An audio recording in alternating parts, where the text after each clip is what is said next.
Hello friends, कैसे हैं आप लोग। Welcome to my channel R Origin. साथियों, आज हम लेकर के आए हैं आप लोगों के लिए जीके जीएस का क्विज। और ये जो क्विज होगा वो आपका क्विज नंबर 2 होगा। ठीक है, इसके पहले हम जीके जीएस के जो 25 क्वेश्चन का जो है अपने चैनल पर अपलोड कर रखे हैं। ठीक है, आप लोग प्लेलिस्ट में जा कर के वहाँ से रिवीजन प्रैक्टिस कर सकते हैं। ठीक है, और ये जो क्विज होगा आपका, इसमें करंट अफेयर्स के भी क्वेश्चन शामिल होंगे और आपका जीके जीएस के क्वेश्चन शामिल होगा, जो आपके आने वाले सभी प्रतियोगी परीक्षाओं के लिए काफ़ी महत्वपूर्ण होगा। ठीक है, ये चलिए शुरू करते हैं, देखते हैं पहला क्वेश्चन। लेकिन उससे पहले जो है आज का जो मोटिवेशनल कोड है आप लोगों के लिए, सामने हो मंजिल तो रास्ते ना मोड़ना। सामने हो मंजिल तो रास्ते ना मोड़ना, जो भी मन में हो वो सपना मत तोड़ना। ठीक है, कदम कदम पर मिलेगी मुश्किलें आपको, कदम कदम पर मिलेगी मुश्किलें आपको, बस सितारे छूने के लिए ज़मीन मत छोड़ना। जी हाँ दोस्तों, मंजिल, सामने मंजिल यदि हमारे हैं तो हमें कभी भी अपने रास्ते को मोड़ना नहीं चाहिए और हमें सारे मुश्किलों का सामना करते हुए अपने लक्ष्य को हर हालत में प्राप्त करना चाहिए। तो चलिए शुरू करते हैं और देखते हैं पहला क्वेश्चन क्या है आज का। पहला क्वेश्चन है आपका, मैदान एवं पर्वत तल के बीच उठे समतल भूभाग को किस नाम से जाना जाता है। ऑप्शन ए है अंतर पर्वतीय पठार, बी है पर्वत पादीय पठार, सी है महाद्वीपीय पठार और डी है तटीय पठार। ठीक है, तो पहले का करेक्ट आंसर जो हो जाएगा आपका ऑप्शन नंबर बी, पर्वत पादीय पठार, इसका करेक्ट आंसर है। आप लोग इसको ध्यान में रखेंगे। आते हैं अगले प्रश्न की ओर। आप लोग भी लगाएंगे साथ साथ और अपना नंबर कैलकुलेट करके कमेंट बॉक्स में देखें, बताएंगे कि आप लोग का कितना नंबर आया।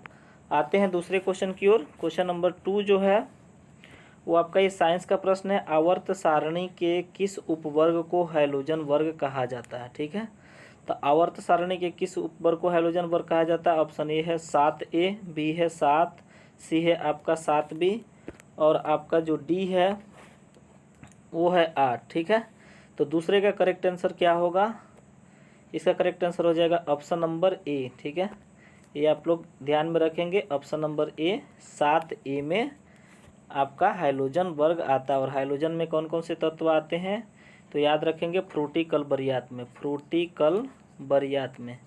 ठीक है, तो यही है आपका 7A के तत्व जो होते हैं हाइलोजन वर्ग, फ्लोरीन, क्लोरीन, ब्रोमीन, आयोडीन। ठीक है, और एस्टाटीन। तो ये हाइलोजन वर्ग के तत्व होते हैं।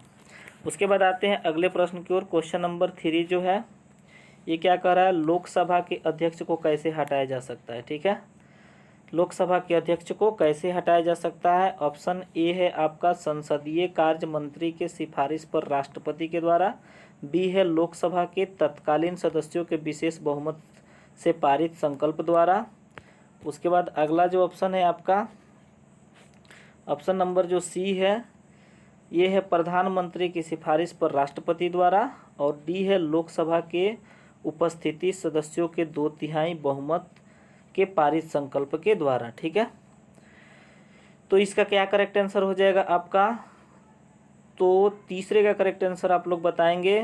तो इसका करेक्ट आंसर हो जाएगा ऑप्शन नंबर बी। ठीक है, लोकसभा के तत्कालीन सदस्यों के विशेष बहुमत से पारित संकल्प के द्वारा। ठीक है, इसी के द्वारा हम किनको हटा सकते हैं, लोकसभा के अध्यक्ष को हटा सकते हैं। लोकसभा के तत्कालीन सदस्यों के विशेष बहुमत से पारित संकल्प द्वारा, आप लोग याद रखेंगे। आते हैं अगले प्रश्न की ओर, और ये है आपका, मौर्य वंश का प्रमाण किस पौराणिक ग्रंथ से प्राप्त होता है। ऑप्शन ए है वायु पुराण, बी है मत्स्य पुराण, सी है विष्णु पुराण और डी है आपका भागवत पुराण। ठीक है, तो चौथे का करेक्ट आंसर क्या होगा आप लोग बताएंगे। चौथे का करेक्ट आंसर हो जाएगा ऑप्शन नंबर सी। ठीक है, विष्णु पुराण से मौर्य वंश का प्रमाण मिलता है। काफ़ी महत्वपूर्ण क्वेश्चन है, VVI आप लोग स्टार लगा लेंगे। साथियों, आप लोगों से एक रिक्वेस्ट है कि यदि आप लोग करंट अफेयर्स के क्वेश्चंस नहीं देखे हों तो हम अपने चैनल पर फरवरी, ठीक है, मार्च, अप्रैल और मई माह के ये 4 महीनों का करंट अफेयर्स अपने चैनल पर हम फटाफट रिवीजन 10-10, 15-15 मिनट का वीडियो होगा, 10 मिनट 12 मिनट का, आप लोग वहां से जाकर रिवीजन कर सकते हैं। आप लोग के करंट अफेयर्स के एक भी क्वेश्चन नहीं छूटेंगे। ठीक है, आते हैं अगले प्रश्न की ओर। क्वेश्चन नंबर 5 क्या कह रहा है, ये है आपका, सिंधु सभ्यता का बंदरगाह नगर कौन है। ठीक है, कालीबंगा, ए है, बी है रोपड़, सी है हड़प्पा और सी है डी है, सॉरी डी है सुरकोटदा, ठीक है। तो पाँचवें का करेक्ट आंसर हो जाएगा आपका ऑप्शन नंबर डी, सुरकोटदा जो है वो आपका सिंधु सभ्यता का प्रमुख बंदरगाह नगर था, आप लोग ध्यान में रखेंगे, ठीक है। आते हैं अगले प्रश्न की ओर, और ये क्वेश्चन आपका साइंस से होगा। नेक्स्ट क्वेश्चन है आपका क्वेश्चन नंबर 6, और ये क्या कह रहा है, विटामिन ए का रासायनिक नाम क्या है, ठीक है। एस्कॉर्बिक एसिड, राइबोफ्लाविन, रेटिनॉल और थायमिन। तो सबको पता होगा कि विटामिन ए का जो रासायनिक नाम होता है वो आपका रेटिनॉल होता है, ठीक है। और एस्कॉर्बिक एसिड जो होता है वो विटामिन सी का रासायनिक नाम होता है, और थायमिन जो होता है वो विटामिन बी का रासायनिक नाम होता है, ठीक है। विटामिन से संबंधित हमारे चैनल पर ऑलरेडी एक वीडियो है, उसमें सारे महत्वपूर्ण क्वेश्चन को हमने शामिल किया है, आप लोग प्लेलिस्ट में जाकर के देख सकते हैं, ठीक है। आते हैं अगले प्रश्न की ओर, और इसमें यदि आपसे पूछता है डी का रासायनिक नाम क्या है, तो डी का आपका होता है कैल्सीफेरॉल, ठीक है। डी का क्या याद रखेंगे, कैल्सीफेरॉल। और अगर पूछता है ई का, तो ई का रासायनिक नाम क्या है, टोकोफेरॉल, ठीक है, टोकोफेरॉल। और यदि पूछता है आपका के का, तो फिलोक्विनोन होता है, ठीक है।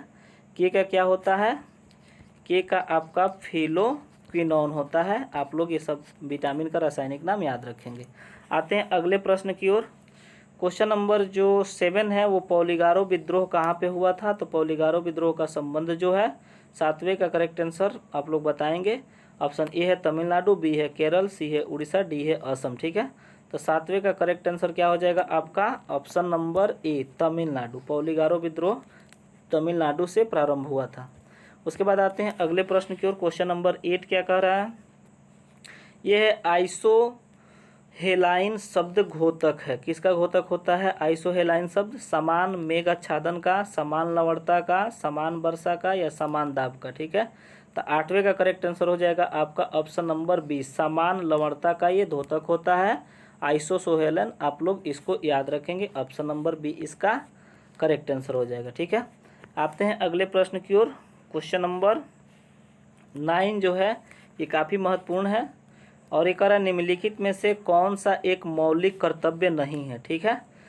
ऑप्शन ए है देश की एकता और अखंडता की रक्षा करना, बी है सार्वजनिक संपत्ति को सुरक्षित रखना, सी है संविधान का पालन करना, और डी है धर्मनिरपेक्षता का पालन करना, ठीक है।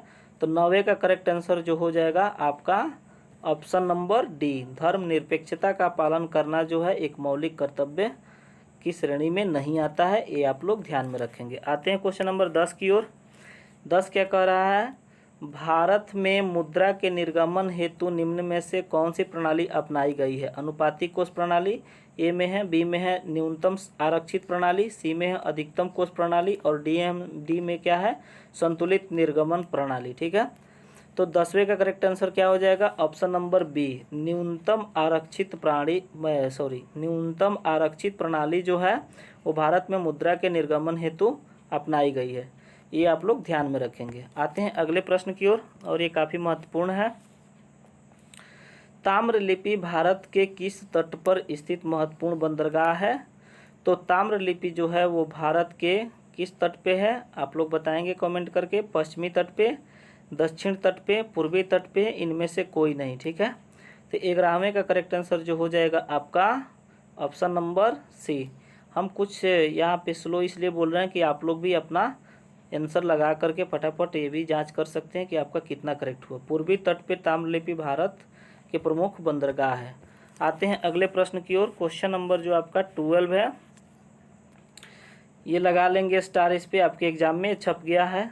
फाइब्रिनोजोन नामक प्रोटीन का उत्पादन कहाँ और किस अंग से होता है, बहुत बार एग्जाम में क्वेश्चन पूछा गया है, और इससे जरूर क्वेश्चन यहाँ से अमाशय, अग्नाशय, ब्रिक या यकृत से पूछा जाता है, ठीक है। ऑप्शन ए में है अमाशय, बी में है अग्नाशय, सी में है ब्रिक और डी में है यकृत, ठीक है।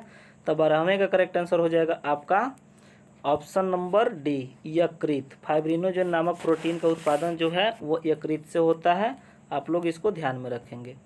आते हैं अगले प्रश्न की ओर। क्वेश्चन नंबर 13 क्या कह रहा है, ये है आपका निम्नलिखित में से कौन सा जोड़ा सही ढंग से मेल नहीं खाता है, ठीक है। तो सरदार सरोवर बांध आपका नर्मदा नदी पर, बिल्कुल करेक्ट है। उसके बाद तिलैया डैम कोनार नदी पर, गांधी सागर बांध आपका चंबल नदी पर, और नागार्जुन सागर बांध आपका कृष्णा नदी पर, ठीक है। तो ये सरदार सरोवर बांध नर्मदा नदी पर सही है। तिलैया डैम ये आपका एक कोनार नदी पर नहीं होगा, ठीक है। गांधी सागर बांध जो है वो चंबल नदी पर, ये भी करेक्ट है। और नागार्जुन सागर बांध जो है ये कृष्णा नदी पर है, ठीक है। तो ये आपका तीनों ये सही है, ए, सी और डी। बाकी जो है बी जो है आपका यही आंसर हो जाएगा, चूँकि यहाँ पे क्वेश्चन क्या पूछ रहा था, कौन सा जोड़ा सही मेल नहीं खा रहा है, तो option number B Tilaiya dam, ठीक है। और आप लोग बताएंगे कमेंट करके कि तिलैया डैम कहाँ है, इसलिए हम आंसर नहीं बता रहे हैं, ठीक है। तिलैया डैम किस नदी पर पड़ता है ये आप लोग कमेंट बॉक्स में बताएंगे। उसके बाद आते हैं अगले प्रश्न की ओर। क्वेश्चन नंबर 14 क्या कह रहा है, भारतीय संविधान के भाग 4 में दिए गए राज्य के नीति निर्देशक सिद्धांतों में से निम्न में से कौन सूचीबद्ध है, ठीक है। ऑप्शन ए है समान न्याय एवं निःशुल्क कानूनी सहायता, बी है सहकारी समितियों को प्रोत्साहन, सी है अंतर्राष्ट्रीय शांति एवं सुरक्षा को प्रोत्साहन, और डी है उपरोक्त में से सभी, ठीक है। तो 14 का करेक्ट आंसर क्या हो जाएगा आपको, ये हो जाएगा उपरोक्त में सभी, ठीक है। भारतीय संविधान के भाग 4 में जो नीति निर्देशक सिद्धांत है, तो इसमें से ये जो है ये तीनों ऑप्शन ए, बी और सी तीनों सूचीबद्ध है, आप लोग ध्यान में रखेंगे। आते हैं अगले प्रश्न की ओर। क्वेश्चन नंबर 15 ये कह रहा है आपका भारतीय संविधान की प्रस्तावना में से किस स्वतंत्रता का उल्लेख नहीं है, ठीक है। तो संविधान की प्रस्तावना आप लोग को सबको पता होगा कि हम भारत के लोग भारत को एक संपूर्ण प्रभुत्व संपन्न समाजवादी, ये आपका प्रस्तावना आप लोग भी याद रखेंगे इसको।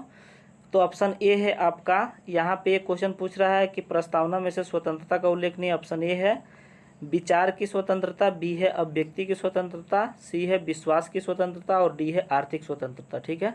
तो 15 का करेक्ट आंसर जो हो जाएगा आपका ऑप्शन नंबर डी, आर्थिक स्वतंत्रता का उल्लेख जो है भारतीय संविधान में नहीं किया गया है, बाकी ये सब स्वतंत्रता है। आप लोग जब प्रस्तावना पढ़ेंगे तो उसमें आप लोग ये शब्द विचार अभिव्यक्ति विश्वास देखने को मिल जाएगा।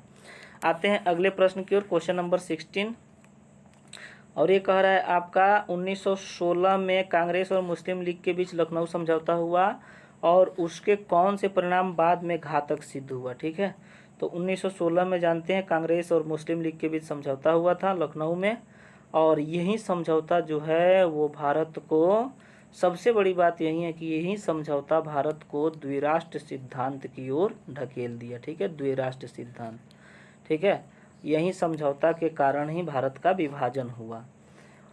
इस समझौते की एक खास बात ये थी कि इसमें सबसे पहले तो ये कांग्रेस और मुस्लिम लीग के बीच ये समझौता हुआ, और इसमें एक और ख़ास बात थी कि इसमें नरम दल और गरम दल दोनों जो है एक मंच पे आए, ठीक है। नरम दल और गरम दल, या आप कह सकते हैं उदारवादी दल और उग्रवादी दल, दोनों एक मंच पे आए। यहाँ पे क्वेश्चन है उसमें से कौन से परिणाम घातक सिद्ध हुआ, ये ऑप्शन में से आपको बताना है। ए है आपका कांग्रेस और मुस्लिम लीग में परस्पर सहयोग में वृद्धि हुआ, बी है समझौता होने पर भी कटुता में वृद्धि, सी है कांग्रेस द्वारा मुसलमानों के प्रति संतुष्टिकरण, और डी जो आपका ऑप्शन है इनमें से कोई नहीं, ठीक है। तो इसका करेक्ट आंसर जो हो जाएगा ये ऑप्शन नंबर सी होगा, ठीक है।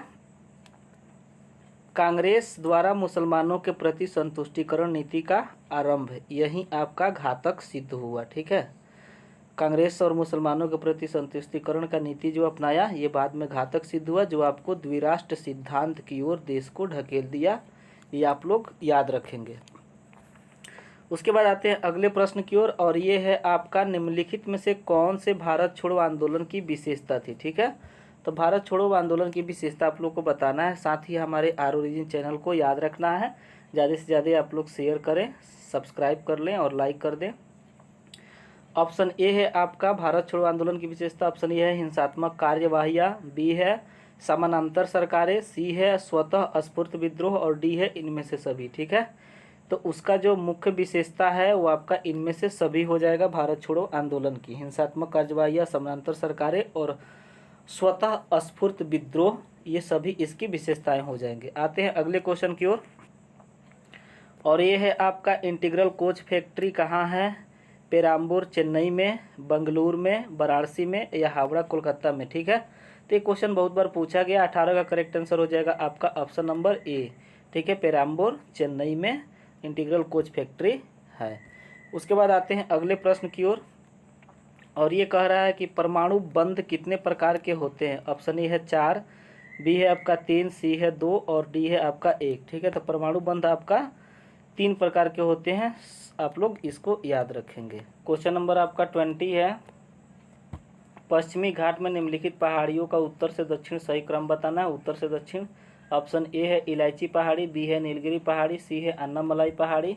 उसके बाद ऑप्शन नंबर बी जो है आपका ये है नीलगिरी पहाड़ी, अन्नामलाई पहाड़ी, इलायची पहाड़ी, फिर नीलगिरी पहाड़ी, इलायची पहाड़ी या अन्नामलाई पहाड़ी, और डी है अन्नामलाई पहाड़ी, इलायची या नीलगिरी। तो 20वें का करेक्ट आंसर हो जाएगा जो उत्तर से दक्षिण पर्वतों का क्रम जो है वो ऑप्शन नंबर बी हो जाएगा। पहले नीलगिरी पहाड़ी पड़ता है, फिर उसके बाद अन्नामलाई पहाड़ी पड़ता है, फिर उसके बाद इलायची पहाड़ी पड़ता है, आप लोग याद रखेंगे। उसके बाद आते हैं अगले प्रश्न की ओर, और ये कह रहा है आपका प्रधानमंत्री की नियुक्ति राष्ट्रपति करेगा और अन्य मंत्रियों की नियुक्ति प्रधानमंत्री की सलाह पर राष्ट्रपति करेगा। उपरोक्त उल्लेख संविधान के निम्नलिखित में से किस अनुच्छेद में है। ठीक है, तो ऑप्शन है आपका ए है आपका अनुच्छेद 53 में, बी है अनुच्छेद 54 में, सी है अनुच्छेद 74 में और डी है अनुच्छेद 75 में। ठीक है, तो 21 का करेक्ट आंसर जो हो जाएगा आपका ऑप्शन नंबर डी हो जाएगा। अनुच्छेद 75 में जो है वो प्रधानमंत्री की नियुक्ति राष्ट्रपति करेगा दिया गया है, आप लोग जरूर ध्यान में रखेंगे। आते हैं अगले प्रश्न की ओर, और ये कह रहा है आपका जनजातीय स्कूलों में डिजिटल परिवर्तन लाने हेतु जनजातीय मामलों के मंत्रालय ने किसके साथ समझौता किया है। ठीक है, काफ़ी महत्वपूर्ण क्वेश्चन है, इसको VVI स्टार लगा लेंगे इस पर।